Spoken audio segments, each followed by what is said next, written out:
que mi empresa o mi familia es diferente, ¿no? Diferentes, está claro, pero también tienen todas unos ejes muy comunes. Sí que una de las grandes diferencias que todo el mundo reconoce de una empresa familiar respecto a una empresa no familiar es esas ganas de perdurar, ¿no? Esas ganas de trasladar ese legado a la siguiente generación. No, pues es una gran pregunta, gracias.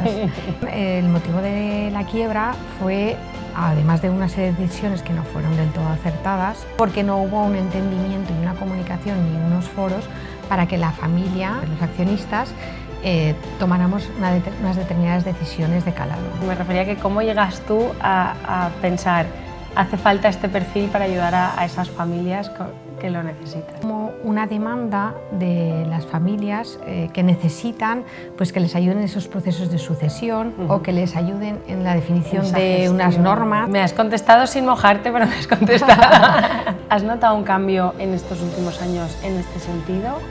Hay siguientes generaciones que a veces no se sienten atraídas por el proyecto de la familia, por el del negocio. El motivo por el cual no están tan atraídos no es tanto el producto que fabriquen o el servicio que provean, sino es más bien que no encuentran ese propósito y dónde pueden aportar valor.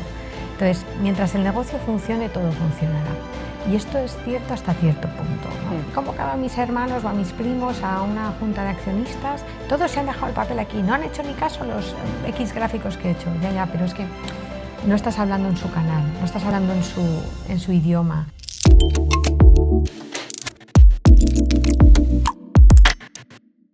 Bienvenidos al primer episodio de Marcando el Camino este 2025. Hoy tenemos una invitada muy especial, María Beltrán, bienvenida. Muchas gracias. Podría decir muchísimas cosas sobre ti, pero prefiero que presentes tú misma. Bueno, antes de nada agradecer a Carla, a GoPost y a toda la organización el que me hayan invitado hoy a pasar este ratito contigo. Así que bueno, yo soy María Beltrán, soy consultora de empresas familiares y la verdad es que me dedico desde hace más de 10 años a acompañar a familias propietarias o familias empresarias a poder ir mejorando y asegurando su continuidad a lo largo de generaciones. Además, como sabes, ¿no? Porque ahí es donde nos conocimos realmente, soy coordinadora y directora de varios programas enfocados a facilitar herramientas y best practices para que las familias empresarias pues, sepan cómo abordar los diferentes desafíos y retos a los que se van encontrando. Entonces, pues bueno... Bueno, y además eres coach, ¿no? Además soy coach ejecutiva porque una de las cosas que nos hemos dado cuenta, ¿no? en el proceso de acompañamiento de las familias es que yo más que entrar en la parte del negocio entro en lo que se llaman las raíces. Siempre cuando hablamos de las familias empresarias usamos como símil el árbol, ¿no? Y entonces, bueno, esto tú te lo sabes. Entonces, bueno, siguiendo este símil, las hojas sería como el negocio, lo que se ve, ¿no? Las estrategias, etcétera, el producto que fabricamos o los servicios que suministramos, y luego está toda la parte de las raíces, que sería lo que no se ve y que corresponde a todo lo que sería la familia, esa parte soft de los valores, la cultura, ¿no? Cómo son esas relaciones entre los familiares, cómo de implicados están en el negocio o no, y esto no tiene nada que ver, que esto tú ya te lo sabes, con trabajar o no en la empresa familiar, sino con ese vínculo que se establece entre los familiares y el proyecto familiar. Y sí, para poder abordar toda esa parte más soft, pues me di cuenta que era necesario un perfil completamente diferente a otros profesionales, que también son muy relevantes, como pueden ser abogados o otro tipo de consultoría, y era necesario pues, un proceso más de coaching, ¿no? Que se acerca más a la psicología para entender cuáles son las motivaciones que hacen que las personas pues, se impliquen en los proyectos o no y que quieran seguir con ellos, ¿no? No sé, si te he explicado bien. Súper bien.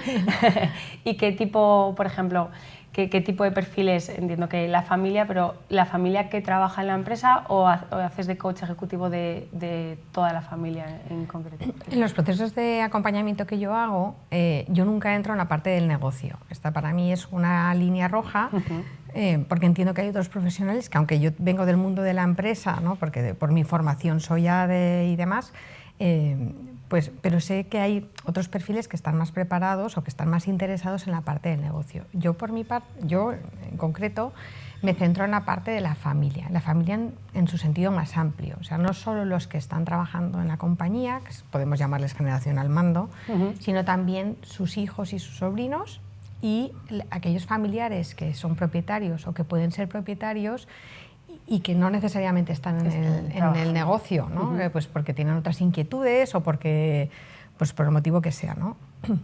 Entonces, pues yo me dedico a esa parte, ¿no? ¿Y cómo llegas a esta parte tú? Es verdad que mi trabajo es un trabajo que no se conoce tanto. Claro, no es un perfil muy conocido. No es un perfil tan conocido y de hecho muchas familias no saben muy bien a quién recurrir para que les pueda ayudar en según qué cuestiones, ¿no? Porque claro, tratas temas muy personales, muy particulares, delicados. Pero también los tratas con un rigor y desde el punto de vista del negocio, y entonces es como un mix entre un poco de legal, ¿no? un poco incluso fiscal, un poco notario, un poco de psicología mucho, ¿no? Psicología mucho de empresa también. Entonces es como abarcas diferentes ámbitos y les acompañas en todo ese camino, ¿no? Entonces, normalmente me conocen por recomendación de otras familias con las que he trabajado previamente, ¿no? Sí, me refería a que cómo llegas tú a pensar, hace falta este perfil para ayudar a esas familias que lo necesitan. Bueno, pues es una gran pregunta, gracias. Yo soy tercera generación de mi empresa familiar. Nosotros teníamos una empresa que se dedicaba a la fabricación de tapicerías para automoción. Fundó mi abuelo, luego continuaron mi padre y mi tío y bueno, desgraciadamente esta empresa quebró, pero en mi opinión el motivo de la quiebra fue, además de una serie de decisiones que no fueron del todo acertadas, porque no hubo un entendimiento y una comunicación ni unos foros para que la familia, que éramos los accionistas, tomáramos unas determinadas decisiones de calado, ¿no? Entonces, a raíz, yo decido salir de la compañía familiar, con todo lo que eso implica, que no siempre es fácil, y ahí me doy cuenta que hay como una demanda de las familias que necesitan pues, que les ayuden en esos procesos de sucesión o que les ayuden en la definición de unas normas, ¿no? De, oye, ¿va a poder entrar en la empresa familiar un familiar político, las parejas de los familiares?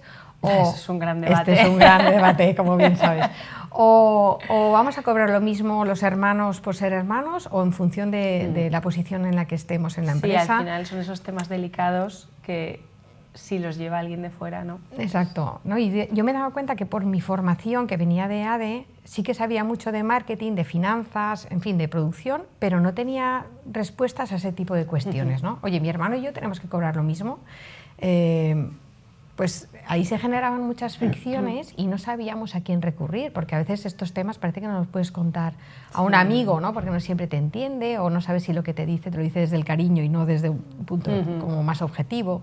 Entonces, a raíz de mi salida de la empresa familiar, me di cuenta que esto hacía falta, ¿no? Y entonces de ahí empecé a formarme en todas estas cuestiones. De esto ya hace muchísimos años. No hace falta decirlos. No hace falta decirlos. Y la verdad es que soy muy feliz acompañando a familias empresarias a que pues, no cometan esos errores o que no sé, como que sacan su máximo potencial. Sí, ayudarles un poco también a gestionar, ¿no? Porque muchas veces el hecho de que sea familia y quien no trabaja en una empresa familiar no lo entiende, o sea, o quien no tiene, no pertenece, no lo entiende, pero es más difícil cuando es familia casi que cuando no lo es. Claro, porque ahí se mezcla... Dependiendo del tema, pero... Se mezcla el corazón y se mezcla el bolsillo, ¿no? Y entonces en esas circunstancias es verdad que a veces tomamos decisiones desde el estómago, ¿no? Como muy impulsivas o muy emocionales y no siempre son buenas para el negocio y viceversa, ¿no? Correcto. A veces aplicamos las normas del negocio en la familia, ¿no? En algunos valores y se rompe la familia, se rompe, ¿no? sí.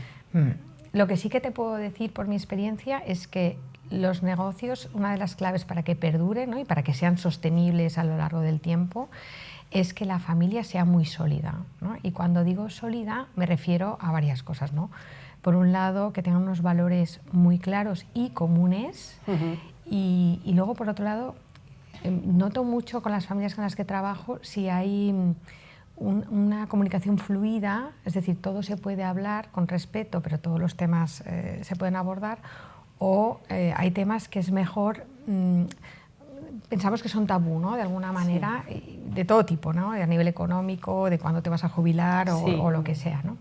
Entonces, una figura como yo ayuda a que se pongan en la mesa esos debates y que nadie se lo tome de una forma personal, ¿no? Claro. Como un ataque o de una como, manera más objetiva. Eso es. Y entonces, bueno, te me has adelantado introduciendo el término de sostenibilidad en la empresa familiar. ¿Por qué crees o por qué decimos siempre que las empresas familiares somos, o sea, siempre tenemos como valor la sostenibilidad o como en nuestro ADN la sostenibilidad? Bueno, yo tengo que decir, ya se me ve que soy fan absoluta de las familias empresarias, de las empresas familiares, ¿no? Soy fan absoluta, ¿no? Y entonces sí que una de las grandes diferencias que todo el mundo reconoce de una empresa familiar respecto a una empresa no familiar es esas ganas de perdurar, ¿no? Esas ganas de trasladar ese legado a la siguiente generación y a la siguiente y a la siguiente y a la siguiente, ¿no? Ese sentido más de largo. Sostenibilidad en el tiempo, ¿no? Exacto, entonces ahí estamos hablando de una sostenibilidad a lo largo de las generaciones. Lo que a veces obviamos es que esa sostenibilidad no siempre es un tema de rentabilidad, ¿no? Casi siempre el empresario, también según de qué generaciones o de qué épocas ha tenido que vivir, lo asocia a, mientras el negocio funcione, todo funcionará. Y esto es cierto hasta cierto punto, ¿no? Es necesario que gane dinero, porque si no, pues seremos una familia estupenda, pero nos querremos pero mucho, no seremos una familia empresaria, ¿no? Correcto. Pero en el momento que queremos que esto perdure en el tiempo, ya tenemos que hablar de sostenibilidad, ¿no? Y sostenibilidad es que esa idea de negocio o ese producto pueda perdurar y se haya adaptado a los cambios que hayan habido en la sociedad. Y esto lo enlazo con un cambio que hay ahora en la sociedad y que creo que vosotros aquí en Logopost lo habéis recogido muy bien y lo habéis cogido, no lo tenéis muy bien en el ADN, que es ese sentimiento de tener un propósito en los proyectos en los que estamos. O sea, no solo Logopost tiene que ser rentable y tener, ¿no?, un producto bueno, de calidad y demás, o un servicio, sino que además la gente que trabaja en el equipo, pero también vuestros clientes, tienen que ver que tenéis un propósito, ¿no? Y yo esto lo veo mucho, sobre todo en las siguientes generaciones. Sí, tú eres siguiente generación, te iba a ¿no? preguntar, que ¿no? ¿Qué papel jugaban las nuevas generaciones? Que yo no soy tan nueva, pero bueno, pero sí que eres siguiente generación, ¿no? Soy la siguiente, sí. ¿no? Yo una de las ahora convivimos. Claro, ahora convivís dos generaciones. Este es el momento como de los más duros, nosotros le llamamos Triángulo de las Bermudas, porque es como cuando se juntan la forma de hacer anterior y la forma de hacer nueva, ¿no? Y tienen que convivir, ¿no? Ahí a veces hay fricciones, no en este caso, por supuesto. No, bueno, en todos, pero bueno. Y bueno, una cosa que yo creo que, y tú eres el ejemplo claro de ¿no? Oye, vosotros de verdad, aquí en te iba a Logopost. preguntar yo aquí, ¿qué estás haciendo? Bueno, una de las cuestiones es que los juniors, como yo les llamo, o las siguientes generaciones, y esto no es un tema de edad, ya, sí. pues votan porque haya un propósito, ¿no? Las generaciones anteriores, sobre todo primeras y segundas generaciones, el objetivo que tienen o su prioridad es que esto no se hunda, ¿no? Que esto no, que sea rentable, básicamente, ¿no? Que sea rentable, que el producto sea bueno, que el cliente esté contento, ¿no? Y casi siempre te hablan del enfoque cliente. Cuando tú esta pregunta la pasas a una siguiente generación, ellos te hablan de ¿por qué? ¿Para qué? ¿no? Entonces, ya tiene que tener como un objetivo mucho más amplio y esto también se traslada al equipo, ¿no? Sí, eso la verdad es que es un cambio a nivel general, ¿no? En la sociedad, que las empresas han pasado de generar riqueza al accionista y ahora lo que queremos es cambiar, ¿no? Un poco y generar riqueza en general a la sociedad, al planeta, cuidando todos los distintos stakeholders de cada uno de los negocios, ¿no? Es un poco ese cambio que va con la generación, con el tiempo, y tú estás notando en tus clientes estos muchísimo. cambios. De hecho, hay siguientes generaciones que a veces no se sienten atraídas por el proyecto de la familia, por el del negocio, y es no es el tema, o sea, no es tan o sea, su motivo por el cual no están tan atraídos no es tanto el producto que fabriquen o el servicio que provean, sino es más bien que no encuentran ese propósito y dónde pueden aportar valor. Entonces, ese sentido de tener un impacto en la sociedad, de tener como una huella social, es una palanca de enganche muy bonita para que los juniors, y aquí ya estoy hablando de una edad porque aquí siempre me preguntan, ¿a partir de qué edad? ¿No? Y entonces siempre digo, a partir de los 0 estamos absorbiendo que somos empresa familiar. Bueno, ¿no? claro, están las fases que a mí me encantó cuando me lo explicaste, porque es verdad que hice un clic, dije, es verdad, o sea, yo he pasado por esas fases. Si nos puedes hacer un mini spoiler, bueno, así rapidito. Casi siempre pensamos que la siguiente generación hay que empezar a hablar del negocio, etcétera, cuando tienen 18 años, como la mayoría de edad, y muchas veces le dicen, y ya has cogido ADE, con lo cual me tengo tengo que acelerar porque ya me están adelantando, ¿no? O tengo un sobrino que ha cogido ADE, jojo, que viene, ¿no? Y entonces les digo que no, que esto hay que hacerlo desde siempre, ¿no? Entonces, enlazándolo con lo que es la huella social o el propósito social que te estabas diciendo tú antes, una de las tareas que yo hago es diseñar y poner en marcha comités juniors, que esto es todos los jóvenes a partir de 12, 14 años en adelante, hasta bastantes avanzados a veces, o no, depende de las familias, pues que tengan ellos su propio foro en el que puedan tratar sus temas, ¿no? Entonces, el tema de la sostenibilidad siempre es recurrente, y el tema de que haya un propósito, que no solo seamos una empresa que tenga una marca, sí, o que tenga, ¿qué más podemos hacer, ¿no? O que tenga como un reconocimiento, un prestigio en la sociedad, que por supuesto, sino el hecho de devolver a la sociedad es uno de los grandes pilares que siempre sale, ¿no? En estas, y yo lo veo como una oportunidad para conectar dos generaciones, que es la generación al mando y la siguiente, que a veces no siempre tienen esos puentes, ¿no? Que los pueden vincular.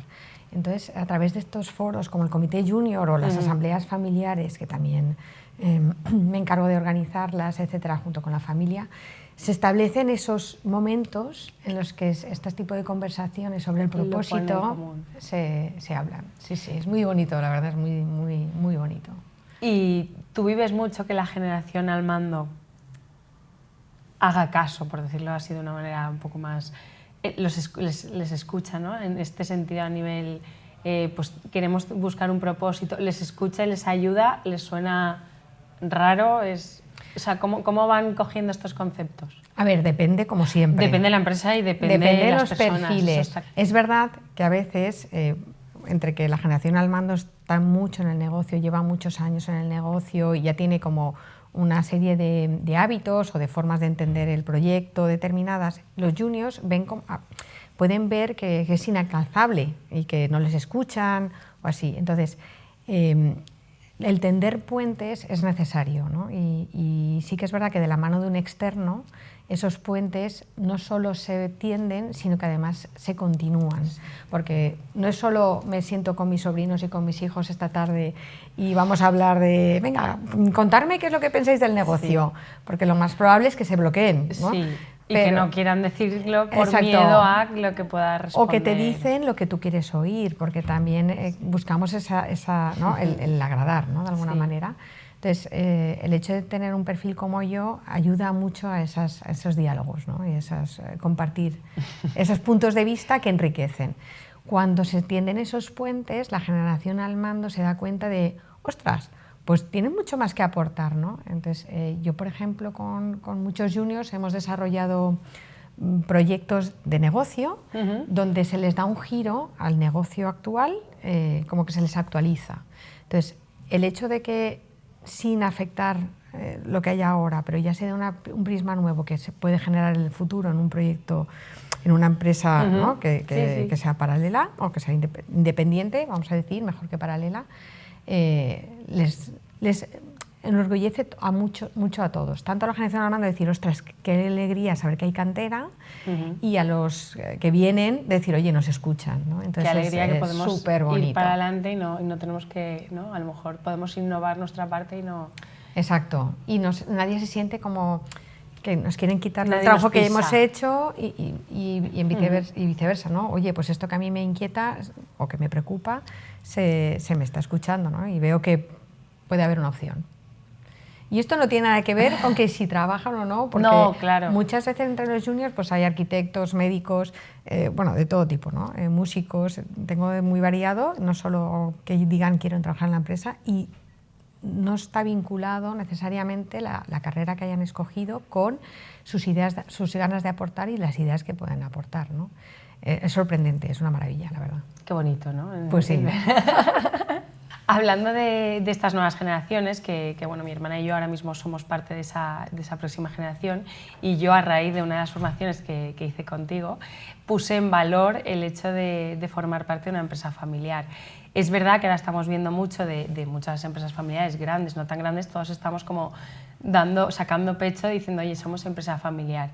¿Qué opinas y por qué está pasando esto? Ahora que la empresa familiar es como una marca, ¿no? Es un tipo de... Soy empresa familiar. ¿Qué hace que una empresa sea familiar o no, al margen de que esté dirigida por una familia? Que muchas están dirigidas por una familia, pero no tienen este... Sí, que no están a lo mejor tan involucradas con este tema. Sí.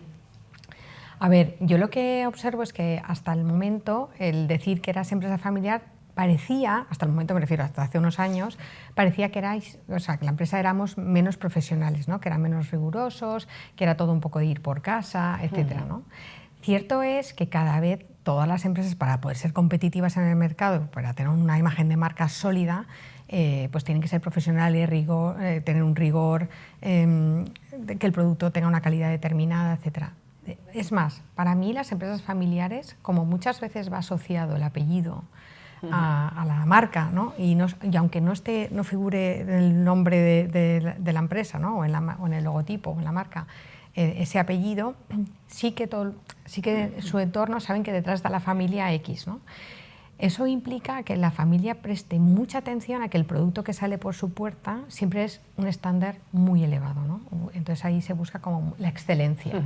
De hecho, casi todas, por no decirte todas las empresas familiares que conozco, y conozco muchas, no solo por mi trabajo, sino en general, por haberlas estudiado, además de conocerlas y demás, siempre ponen mucha atención a que el producto o el servicio que ofrecen sea su máximo, o sea, el máximo nivel, siempre la calidad, etc. También la honorabilidad, o sea, ¿no? Porque al final estás dando tu imagen de marca. Aún así, siempre se ponía el aspecto de empresa familiar como de algo no profesional y pensábamos que era un valor negativo para esa marca. Con el tiempo y también gracias a que las empresas familiares han ido adquiriendo herramientas para ser más estándares en el sentido más competitivas, en cuanto, por ejemplo, una primera generación no es muy proclive a tener reuniones de departamento, pero a partir de la segunda y siguientes sí que son muy proclives a tener, oye, vamos a sentarnos un momento para ponernos de acuerdo, para ver cuáles son los siguientes pasos, etcétera, ¿no? Eso le denotas más de rigor. Entonces ya te das cuenta que el hecho de ser empresa familiar, además de ser rigurosa, además de ser profesional como cualquier otra empresa, tiene como un valor añadido, tiene como ese corazón que a lo mejor una empresa no familiar tiene más bolsillo y no tiene tanto corazón, ¿no? Entonces suma que no resta, ¿no? Y hasta ahora se pensaba que restaba, sí, al revés, ¿no? es verdad.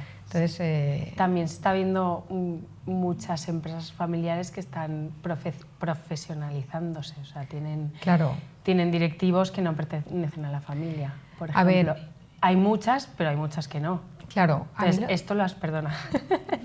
¿Has notado un cambio en estos últimos años en este sentido o esto viene así siempre? A ver, yo no creo que haya una tendencia de que hayan más profesionales externos o no familiares, porque para mí hay muchos familiares que son tremendamente profesionales. Sí, una cosa no quita la otra, no, porque al final el profesional que coges que no lleva tu apellido también es familiar de alguien, ¿no? Entonces, decirte, claro que a veces se nos olvida que este es padre, con lo cual tiene que conciliar, con lo cual también, ¿no? En fin, tiene otros requisitos que no es sí, yo te lo decía, ¿no? Más por como una visión como externos, con un poco menos de corazón, que al final con el tiempo siguen teniendo ese corazón, pero... Lo que sí que observo, y esto es que cuando la familia se plantea el debate de, oye, ¿quién va a reemplazarnos? ¿Quién va a ser? ¿Va a ser una persona externa? ¿Va a ser alguien de la familia? ¿Y qué requisitos va a tener? Esos diálogos, esa situación se aborda desde un punto de vista más objetivo. Cuando mi abuelo empezó la empresa familiar, que su ámbito de actuación era local, o sea, en su población pequeñita de Castellón, para ser más exactos, que hoy en día que estamos compitiendo en un mundo global, que los estándares de la exigencia y lo que espera el consumidor, tu cliente, son muchísimo más elevados. Esto implica que necesariamente las empresas estén llevadas por un familiar, ¿no? Estén lideradas por un familiar o por un no familiar, tienen que ser muy profesionales, ¿no? Esto lo que ha provocado es que los familiares que quieren postularse como candidatos para poder llevar las riendas de los negocios, pues cada vez inviertan más en formación. O sea, ya no sea solo, oye, que aprende a mi lado mi hijo, que yo le voy a enseñar, sino que las siguientes generaciones vienen muy formadas.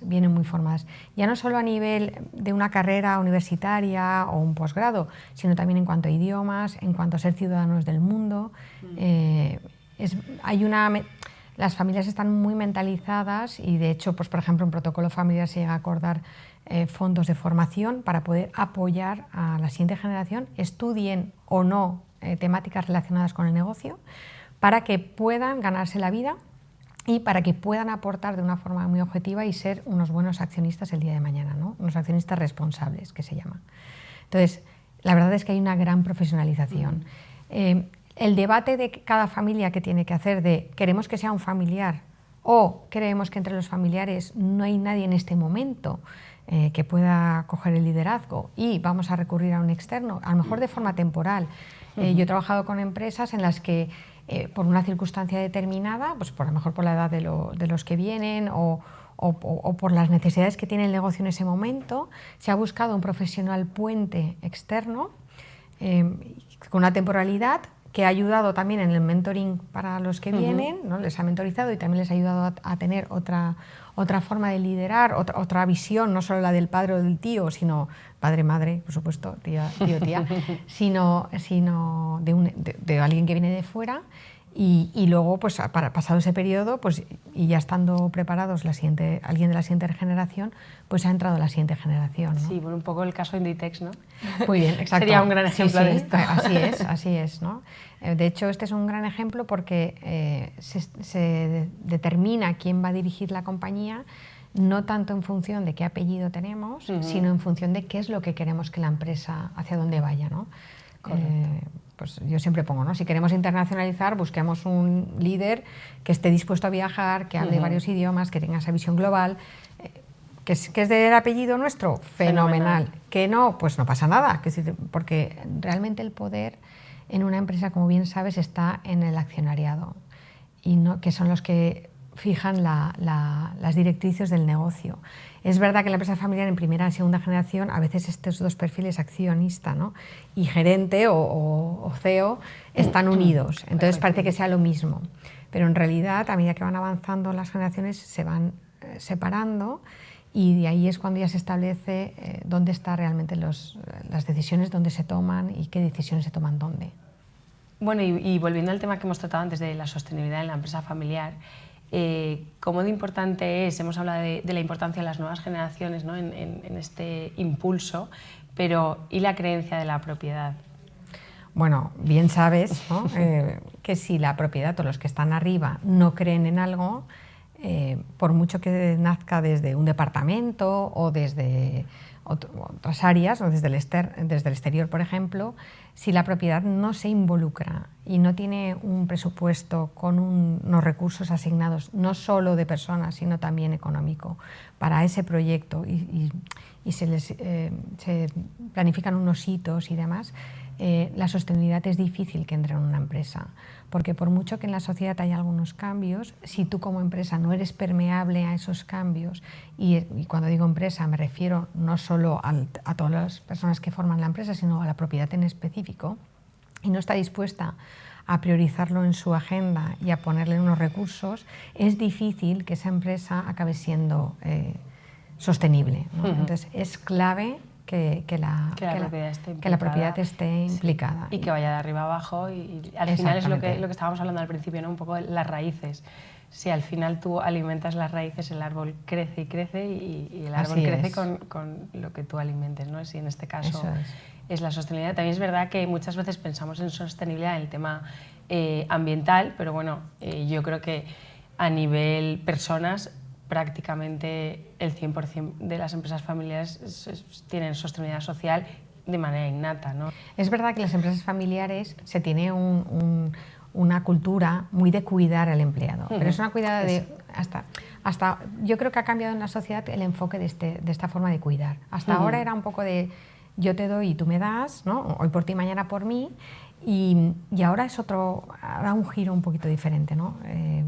La sociedad está cambiando, las nuevas generaciones demandan, nuevas generaciones me refiero también como empleados, no solo como familiares, demandan una serie de cuestiones que hay que abordar y que no abordarlas, sí que es verdad que aunque tengamos el mejor producto del mundo, nos va a generar muchos problemas internos, pues con mucha rotación de personal y demás. Estas cuestiones las están poniendo muchas veces encima de la mesa las siguientes generaciones en esos diálogos con la generación al mando que hablábamos antes, ¿no? De ahí que la importancia de que hayan esos foros, bien sea asambleas familiares, bien sean consejos de familia, bien sea comités juniors, en los que se puedan tratar estos temas. Se pongan en común las dos visiones. Exacto, para hacer ver, porque es verdad que los que están en la operativa del negocio, el día a día los consumen, ¿no? Y no siempre les da tiempo para pensar en este más allá de un año vista o 5 años vista, pero no en estos temas a lo mejor que son más transversales y que como no piden pan, ¿no? Que dicen, pues siempre hay otra urgencia que hay que abordar.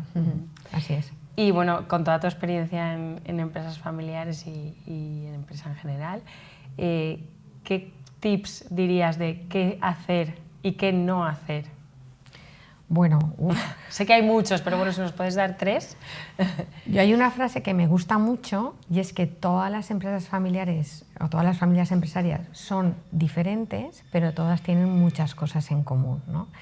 Muchas veces cuando yo empiezo una primera conversación con una familia empresaria, con un miembro que es el primero que me contacta, ¿no? Y me dice, quiero quedar contigo, tomemos un café y demás, casi siempre empieza la frase diciendo, es que mi empresa o mi familia es diferente, ¿no? Y yo pacientemente espero que me explique su caso en concreto y es verdad que sí que son todas muy diferentes, está claro, pero también tienen todas unos ejes muy, muy comunes. Una de las cosas que para mí es fundamental trabajar es el pasar tiempo juntos. Pasar tiempo juntos no solo en el negocio, sino pasar tiempo juntos para solidificar esa familia. Como decía al principio, en la medida en que la familia esté robusta y que haya, o sea, no solo nos veamos en las comidas de Navidad, ¿no? O en las comidas de los cumpleaños o algunos domingos, sino que tenga ganas de ir a ver a mis primos o de ir a ver a mis tíos porque me lo paso bien, porque aprendo con ellos y al revés, ¿no? Me encanta que estén mis sobrinos, mis hijos, que pasen tiempo esa juntos. Unión. Se nota mucho las familias y sobre todo cuando empiezan a subir las siguientes generaciones que ya tienen una edad, si han pasado tiempo juntos de pequeños o no. Yo siempre hay una frase que muchos de las familias con las que trabajo me recalcan, ¿no? Que yo siempre digo, chimenea piscina, ¿no? Esto lo digo hasta la saciedad, ¿no? Y siempre digo, hay que buscar espacios donde no sea que vienes tú a mi casa, ¿no? O que yo voy a la tuya, sino que sea un espacio común, que puede ser la casa de los abuelos, en fin, ¿no? O una casa que se pueda tener a nivel familia, en el que puedan criar y convivir, porque así es cuando yo sé realmente qué es lo que le preocupa a mi sobrino o a mi sobrina, o sé cómo entiende el mundo mi tío o mi tía, ¿no? O mis padres, ¿no? En esos ámbitos, en esos diálogos que se generan. Y bueno, sí que veo, esto es un tema social, que el tema de las pantallas está impidiendo ese tipo de momentos de calidad, ¿no? Entonces hay que potenciarlos y buscarlos. Y luego, no pensar que un tema es tabú y no pensar que mi hijo o mi hija no se va a enterar de esto pues porque ha elegido otra profesión, porque al final tiene sentido común. Y si tú le compartes de una forma generosa, pero eso sí, en su lenguaje, claro. A veces lo que pasa es que me dicen, he convocado a mis hermanos o a mis primos a una junta de accionistas, todos se han dejado el papel aquí, no han hecho ni caso a los X gráficos que he hecho, ya, pero es que no estás hablando en su canal, no estás hablando en su idioma, estás hablando en tu idioma que tú estás acostumbrado a tratar con un financiero o con otro perfil, ¿no? Ahí sí que hay que hacer movimiento por las dos partes, unos para formarse y entender de qué va el negocio y otros para intentar simplificar, comunicar esa información en un lenguaje que va a entender el que tiene enfrente, ¿no? Entonces, eso sería una de las grandes recomendaciones. Hay muchas más, pero bueno, ahora mismo que se me ocurra. ¿Y una que no? Una que no. Bueno, una que no. Una que no. Bueno, una que no, que yo creo que pasa en la vida en general, es lo de esconder las situaciones debajo de la alfombra, esperando que así, pues si no se habla, no se menciona, pues no existe. Ya. Esto es un error, porque al final las cuestiones que no se abordan acaban saliendo en algún momento. También es verdad que el que pueda haber una discusión o una diferencia de opiniones en una generación no implica que las siguientes generaciones lo tengan que heredar. Esto es muy bonito en las empresas familiares o en las familias empresarias, ¿no? Que cada vez que hay una generación es como una hoja en blanco, ¿no? Entonces les da la oportunidad a tender esos puentes, a lo mejor si es que hay dos ramas que por lo que sea pues no están en la misma opinión o en la misma forma de entender la vida, que en un nivel puede ser que en las siguientes generaciones, y esto es, pero hay que trabajarlo como todo. O sea, el error para mí es pensar que se arregla por ser familia. Y no, hay que trabajarlo igual que se trabaja en el negocio para que el negocio funcione y siga a lo largo de generaciones, en la familia también. Hay que dedicarle tiempo y hay que hacer unas determinadas cosas para que esa familia siga siendo familia, ¿no? Familia cercana, no familia de que nos vemos, somos cordiales, pero poco más, ¿no? Sino una familia cercana y que, pues eso que yo decía, ¿no? Queremos estar juntos a lo largo de generaciones. Bueno, muchas gracias, María. Súper interesante todo lo que nos has contado, sabes que me encanta escucharte. Antes de terminar, las últimas 3 preguntas que hacemos a todos los invitados. La primera, a ver... Me das un poco de miedo, ¿eh? No te asustes, no te asustes. Un guilty pleasure, un hábito que tengas que sabes que no deberías tener, pero que picas. Bueno, estamos en enero, principio de año, ¿no? Propósitos, ¿no? Lista. Yo creo que disfrutar de la comida, este es el gran tema a tratar, ¿no? Y siempre unido a encontrar más tiempo para dedicarme a mí ratitos, ¿no? Eso siempre antepongo o tiendo a anteponer las necesidades de otra gente y me voy poniendo la cola y luego digo, ¿dónde estoy? ¿No? ¿Dónde pues estoy? Este 2025, la 2025, la primera no, la tercera yo creo que sí, la tendré ¿no? que poner, sí, me tengo que poner porque si no... Una marca, marca que piensas que lo vaya a petar en términos sostenibilidad ambiental, económica, personas.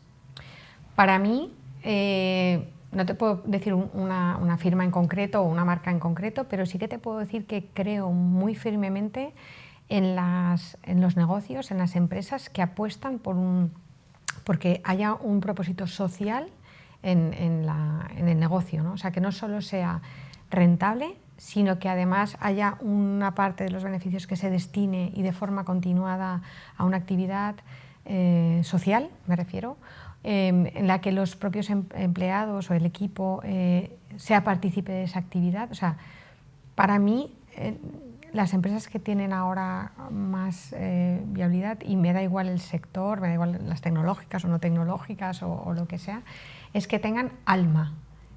Y hay algunas empresas que tienen muy buen producto, que tienen muy buen servicio, que tienen muy buenos profesionales, pero no siempre tienen alma. Y eso es las que para mí es la clave. Y me da igual que sea la peluquería de la esquina, que sea una súper gran multinacional. Y ya no es un tema de comunicar desde un punto de vista de marketing, sino de que nos lo creemos y que tenemos esa doble y tenemos que andar las dos a la vez. No solo la parte, digamos, business, sino también la parte del porqué, ¿no? Y tienen que ir andando de la mano. Esta es para mí... No sé si te he contestado. Me has contestado sin mojarte, pero me has contestado. Bueno, entiende que para mí es difícil escoger una de las muchas que lo están haciendo muy bien.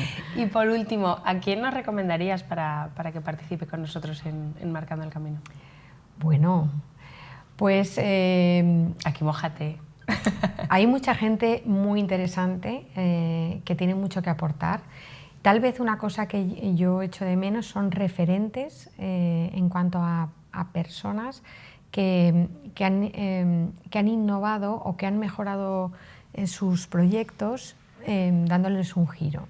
Están los famosos unicornios, ¿no?, que se llaman, que son perfiles que no necesariamente han estudiado ADE, lo digo sobre todo de cara al enfoque de empresa familiar, ¿no?, que siempre pensamos que tiene que ser una persona que haya estudiado económicas o ADE para poder llevar la empresa, y luego vemos que hay grandes emprendedores, que hay grandes empresarios que de origen tienen otra formación, ¿no?, otra carrera. Hay muchos perfiles muy referentes aquí en Valencia que seguro van a estar encantados de sentarse aquí y que vamos, van a dar una gran... Uno, dos, algo, ¿no? Por ejemplo, podría mencionar a Ángela Pérez, podría mencionar a Iker Marcaide junto con Margarita Albors, Damià Tormo. Hay muchísimos y tenemos la suerte de tenerlo. Y luego, pues por ejemplo, Lara, la de Pepina Pastel, sí, ¿no?, que es una persona encantadora y que entusiasma, ¿no? O sea que hay muchísimos, de verdad, que es una lista interminable. Genial. Pues nada, 1.000.000 de gracias. Ahora sí, terminamos, María, por tu tiempo y gracias por a ti. todo lo que nos has contado. Muy agradecida, gracias por hacerme sentir tan cómoda y la verdad ha sido un placer estar hoy aquí contigo. Gracias.